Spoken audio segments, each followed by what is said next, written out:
Having access to information and media helps us better understand our world. But there are minority groups in society who have barely any access at all. Is it fair that governments, strict laws, and big corporations are leaving them, well, even more, left in the dark?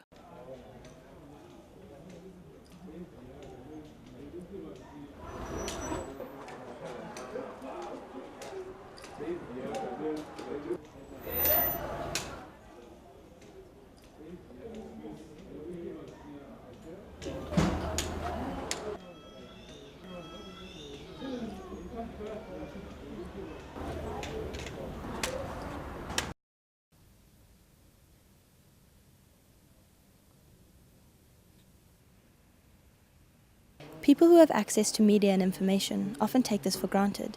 But would they still if they knew that 99% of texts which exist for sighted people just do not exist for visually impaired people living in developing countries? This situation has been termed the book famine or book apartheid. Among the many blind people living in South Africa is Richard Nzwane from Grahamstown. Richard works at a local NGO, Gadra Advice, as a music teacher for the visually impaired and a braille instructor. Richard lost his sight at age 12 and has also been disadvantaged by the current limited access to information for visually impaired people. But I was so worried about a school and also the friends, because I was losing friends because I getting a new world. What's the meaning of new world? It's a blind world to me.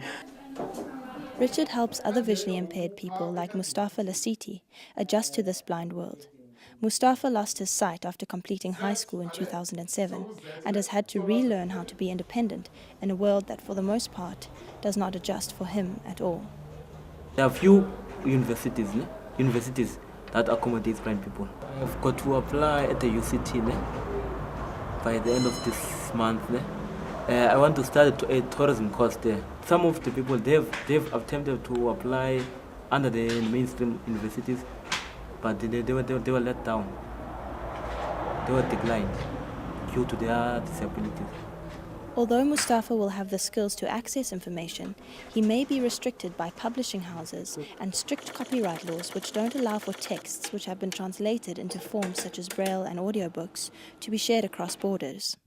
But this book famine has not gone unnoticed. A United Nations treaty has been proposed. This treaty for the blind has been under discussion at the World International Property Organization. The final negotiations will be taking place in June this year in Morocco. Decisions made on an international level will not only affect individuals, but institutions such as the South African Library for the Blind. There's no difference between a blind person and a sighted person in terms of information needs. They have the same needs and wants. They also want to learn about the world around them. They also want to read the latest bestsellers. They also want to study. So, and for all those things, you need some piece of information. And this is where this library then provides, at least to some extent, access to those material. With exceptions made to current copyright laws, the production process would be fast-tracked for institutions like the library. These exceptions would also benefit universities and schools, where academic text for the visually impaired are currently lacking. I have personal experience of the difficulties of studying with a visual disability. I had a strong support network and I could get along. But if you're at a less well-resourced university, you're just going to drop out. We live in a time where there's more and more technological tools that we can use to make life easier.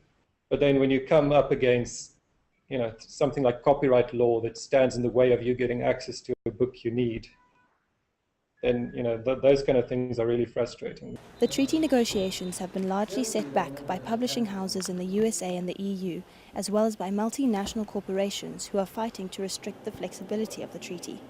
But is this treaty really a threat to them? James Love is the director of NGO Knowledge Ecology International, writer for the Huffington Post, and is a pro-treaty advocate. I think our side wants robust exceptions for people who are blind. And I think the other side wants the opposite. I think they want really narrow exceptions for people who are blind. As you'd expect, the people who are the large book publishers and people that publish scientific journals have been problematic. So Companies like Random House have been very active, or Pearson, which is a big educational publisher, and they've been problematic, as well as LexisNexis. Time Warner and News Corp have taken interest in the outcome of the negotiation in a fairly major way.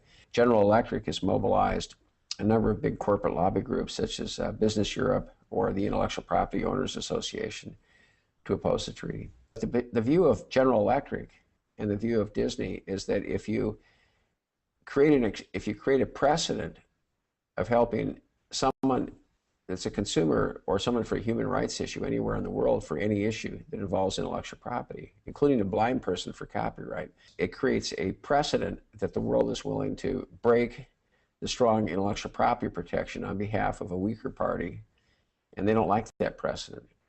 You know, I've been using the term publisher paranoia because I think that their fears about how this treaty could be abused is exaggerated and irrational. You know, blind people are severely disadvantaged as it is.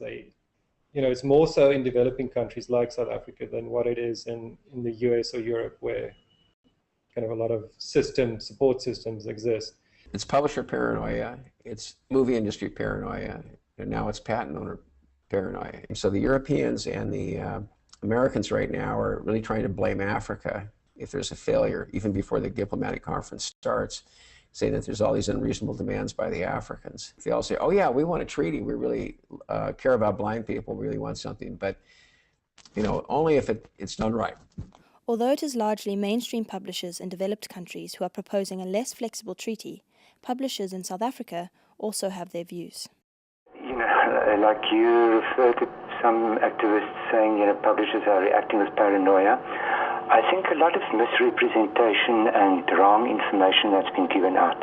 Publishers are also pro-treaty, but it depends on what kind of treaty it is, and there's been quite a shift in publishers' the viewpoint of this, because initially about 4 years ago, they were totally against the treaty.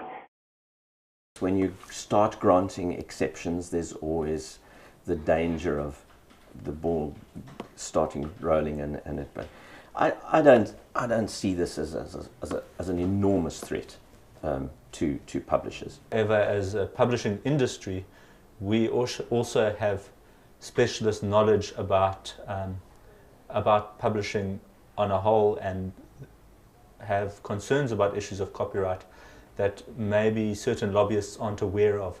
And that's why in any treaty negotiation, each party does have certain interests that it needs to uphold, and some middle ground needs to be found. The treaty needs to be concluded in June this year, but it will be a long time before these changes are realized. What we should be asking is what more can be done in the meantime. Ayizo zonke i-tertiary institutions ezithatha abantu abangaboniyo zimbalwa. Yona nesithi kuhulumende ngasuhulumende zonke ilanduka i-tertiary institutions makangenelele i-brain ibe khona. So I think government has to make a plan. Has to accommodate us enough as blind people. Because there's nothing different from us. We are like normal people, but that's the only difference, that our eyes are no longer functioning as you guys. And as I say, there are so many obstacles that we face as a disabled person, and access to books is one obstacle that we can solve quite simply. And it's, I think there's a moral obligation on society to solve that problem. We don't assume that everybody is equal when it comes to information, because it's not equal. This is the only treaty the blind people will probably ever have that affects this issue for them. And it shouldn't be a bad treaty. It shouldn't be a mediocre treaty. It should be a treaty that reflects our values as to how we think of people with disabilities as they relate to our society, where they fit in. By default, the world should surely accommodate everyone who lives in it, but minority groups have to fight to be treated as equal citizens. We live in a world that some people can see and others cannot. We live in a world where some people have more opportunities than others, but perhaps it's about time that the world gave everyone a fair chance.